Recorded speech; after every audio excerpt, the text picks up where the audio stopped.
ഓണനാളുകളെ ഐശ്വര്യപൂർണ്ണമാക്കാൻ തൂബ ജ്വല്ലറി ഒരുക്കുന്നു മംഗല്യോണം. ഓഫറുകൾ ഓഗസ്റ്റ് 1 മുതൽ ഒക്ടോബർ 31 വരെ മാത്രം. ഇന്നു തന്നെ നമ്മുടെ തൂബ ജ്വല്ലറി സന്ദർശിക്കൂ. വളാഞ്ചേരി കാവുംപുറത്ത് വാടക വീട് കേന്ദ്രീകരിച്ച് നടത്തിയ പരിശോധനയിൽ വൻ ലഹരി ശേഖരം പിടികൂടി. ഏകദേശം 43 ഗ്രാം MDMA, 4 കിലോഗ്രാമിലധികം കഞ്ചാവ്, 3 കിലോഗ്രാം തിമ്മിങ്കല ഛർദി എന്നിവയാണ് വളാഞ്ചേരി പോലീസ് പിടികൂടിയത്. സംഭവവുമായി ബന്ധപ്പെട്ട് രണ്ടത്താണി സ്വദേശി കല്ലൻ നാസർ, ലക്ഷദ്വീപ് സ്വദേശികളായ മുഹമ്മദ് റാഷിദ്, ഹുസ്നി മുബാറക് എന്നിവരെ പോലീസ് കസ്റ്റഡിയിലെടുത്തു.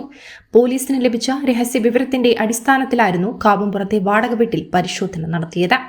മൂവരും ഇവിടെ വീട് വാടകയ്ക്കെടുത്ത് താമസിച്ചു വരികയായിരുന്നു. ഈ വീട് കേന്ദ്രീകരിച്ച് കഞ്ചാവും MDMA ഉൾപ്പെടെയുള്ള ലഹരി വസ്തുക്കളും ഇവർ വിൽപ്പന നടത്തിയിരുന്നതായാണ് പോലീസിന്റെ കണ്ടെത്തൽ. സംസ്ഥാന വ്യാപകമായി നടക്കുന്ന ഓപ്പറേഷൻ തൂഫാന്റെ ഭാഗമായി നടത്തിയ അന്വേഷണത്തിനിടെയാണ് ലഹരി ശേഖരത്തെക്കുറിച്ച് പോലീസിന് വിവരം ലഭിച്ചത്. തുടർന്ന് വളാഞ്ചേരി പോലീസ് സ്ഥലത്തെത്തി പരിശോധന നടത്തുകയായിരുന്നു. പിടികൂടിയ ലഹരി വസ്തുക്കളുടെ ഉറവിടവും ഇവയുടെ വിൽപ്പന ശൃംഖലയുമായി ബന്ധപ്പെട്ട വിവരങ്ങളും കണ്ടെത്തുന്നതിനായി പോലീസ് അന്വേഷണം ഊർജിതമാക്കിയിട്ടുണ്ട്. കസ്റ്റഡിയിലുള്ള പ്രതികളെ ചോദ്യം ചെയ്തു വരികയാണ്. കേസിൽ കൂടുതൽ പേർക്ക് പങ്കുണ്ടോയെന്ന് പരിശോധിക്കുന്നുണ്ട്.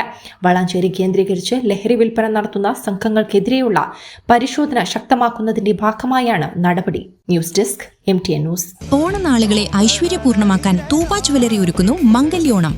ഇനി സ്വർണ്ണാഭരണങ്ങൾ സ്വന്തമാക്കാം ഏറ്റവും കുറഞ്ഞ പണിക്കൂലിയിൽ. പണിക്കൂലി വെറും 2.5% മുതൽ. ഓരോ പർച്ചേസിനൊപ്പവും ഉറപ്പായ സമ്മാനങ്ങൾ. കൂടാതെ സ്വർണോത്സവത്തിന്റെ ഭാഗമായി 1ാം സമ്മാനമായി ബലേനോ കാർ സ്വന്തമാക്കൂ. നറുക്കെടുപ്പിലൂടെ മറ്റനവധി സമ്മാനങ്ങളും. ഓഫറുകൾ ഓഗസ്റ്റ് 1 മുതൽ ഒക്ടോബർ 31 വരെ മാത്രം. ഇന്നു തന്നെ നമ്മുടെ തൂബ ജ്വല്ലറി സന്ദർശിക്കൂ.